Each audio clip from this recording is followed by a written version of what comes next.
Selamünaleyküm arkadaşlar. Hayırlı, huzurlu günler diliyorum. Bugün sizlere kış hazırlıklarından biraz bahsedeceğim. Ağustos geldi. Malum kış hazırlıkları başladı. Şimdi kahvaltılarınızda çok güzel tüketebileceğiniz çökelikli biberli bir turşu yapımı göstereceğim inşallah. Aslında fermente bir yöntem bu. Yani biz kolayca adına turşu diyoruz. Bazı yörelerde çok meşhur olan bir turşu. Şimdi yapımına geçelim. Çökelik ya da lor gerekiyor bunun için arkadaşlar. Lor kullanmanız daha güzel oluyor. Şu anda ben çökeliğim vardı. Çökelikle yapacağım. Daha önceki senelerde de çökelekle yapmıştım. Ve çok lezzetli, güzel olmuştu. Şimdi çökeleğimize tuz ekliyoruz arkadaşlar. Damak tadımıza göre kalın tuz ekliyoruz. İnce tuz tavsiye etmiyorum. Kalın tuz daha lezzet veriyor. Turşuluk tuz arkadaşlar. Şimdi tuzumuzu bir güzel karıştırıyoruz.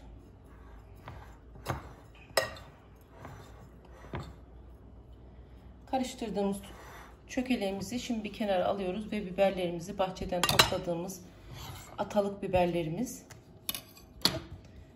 yerli tohumdan ürettiğimiz biberlerimiz, köy biberimiz var, sivri biberimiz ve Arnavut acı biberimiz var. İsterseniz içine kapya da ekleyebilirsiniz. Kapya ekleyince de çok güzel oluyor. Şimdi biberlerimizi doğramaya başlayalım.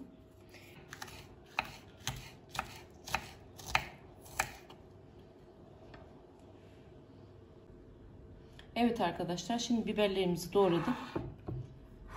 Şimdi çökeleğimizin içine hepsini boşaltıyoruz.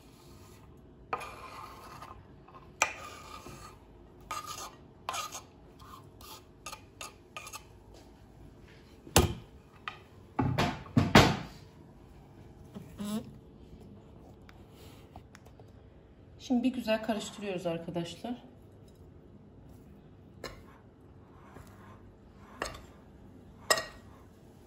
Daha bol biber koyarsanız daha farklı bir lezzet olur. Biberini tamamen kendi damak tadınıza göre eklemelisiniz. Şimdi arkadaşlar kış için yapacağımız çökelekli sosumuzu şöyle şu boy kavanoza, ben biraz daha küçük kavanozlar tercih ediyorum. İsterseniz büyük boy kavanoza da koyabilirsiniz. Şimdi bu şekilde çökeleklerimizi direkt dolduruyoruz.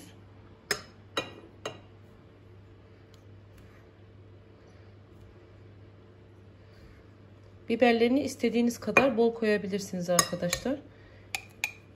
İlk sırayı koyduğunuzda, ilk katmanı koyduğunuzda altını çok sıkı bir şekilde iyice bastıracaksınız arkadaşlar. Bunu elinizle de yapabilirsiniz.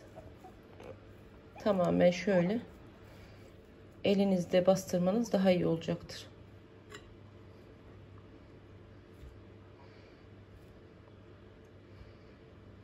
Bol biberli bir şekilde dolduruyoruz arkadaşlar. Şimdi en üst tarafını biraz boşluk bırakacağız.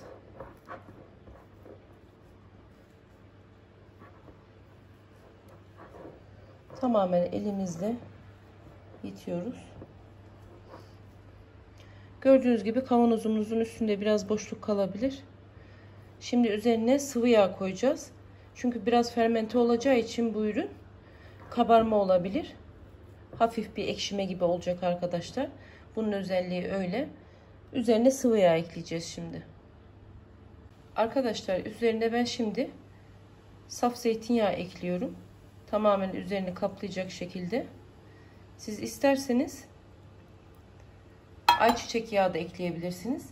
Şimdi kavanozumuzu kapatıp beklemeye alacağız. 10-15 gün sonra yemeğe hazırdır arkadaşlar. Serin bir yerde bekletmenizi tavsiye ederim. Buzdolabında saklarsanız daha lezzetli, güzel olur.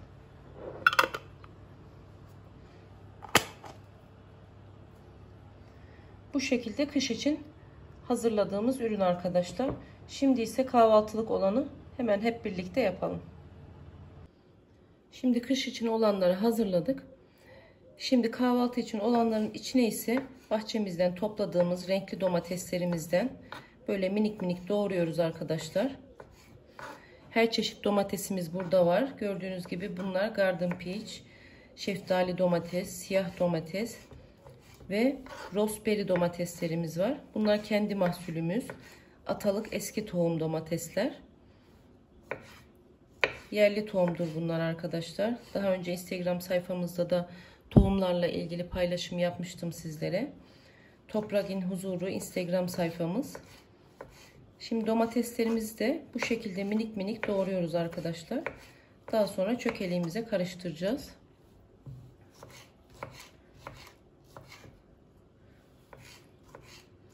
Her renk domatesten doğradığımız zaman çok daha farklı güzel bir görüntüsü oluyor.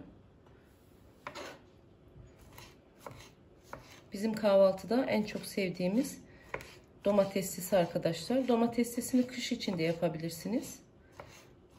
Ben hemen tüketmek için yapıyorum genelde.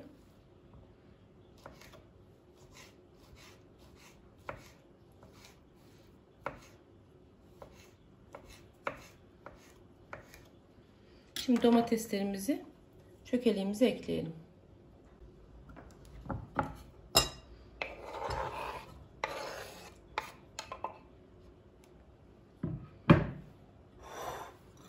Şimdi çökeleğimize eklediğimiz domateslerimizi iyice karıştırıyoruz arkadaşlar.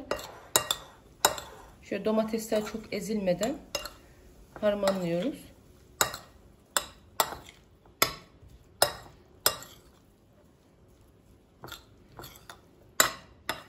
Gördüğünüz gibi böyle bir salata türü gibi oldu. Bunu böyle de tüketebilirsiniz. Şimdi ben bunu kavanoza yerleştireceğim. Kavanoza yerleştirdiğimiz malzemelerimizi şöyle hafifçe bastırıyoruz arkadaşlar. Zaten domateslerimiz sulanacak. Gördüğünüz gibi şu anda bile sulandı. Domatesin suyuyla birlikte hafif biberin acısıyla ve çökeleğin tadıyla harika, muhteşem bir tat oluyor. Şimdi bunun üzerine de yine sıvı yağ gezdiriyorum.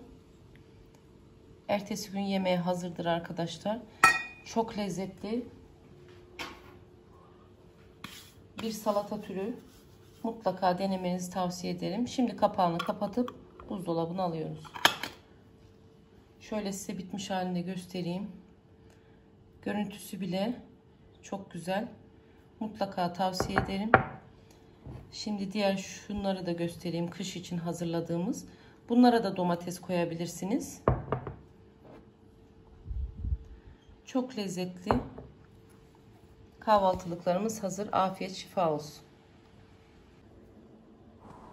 Umarım faydalı ve yararlı bir video olmuştur arkadaşlar. Videomu beğenmeyi ve kaydetmeyi unutmayın. YouTube kanalıma abone olmayı unutmayın. Toprağın huzurundan huzurlu günler.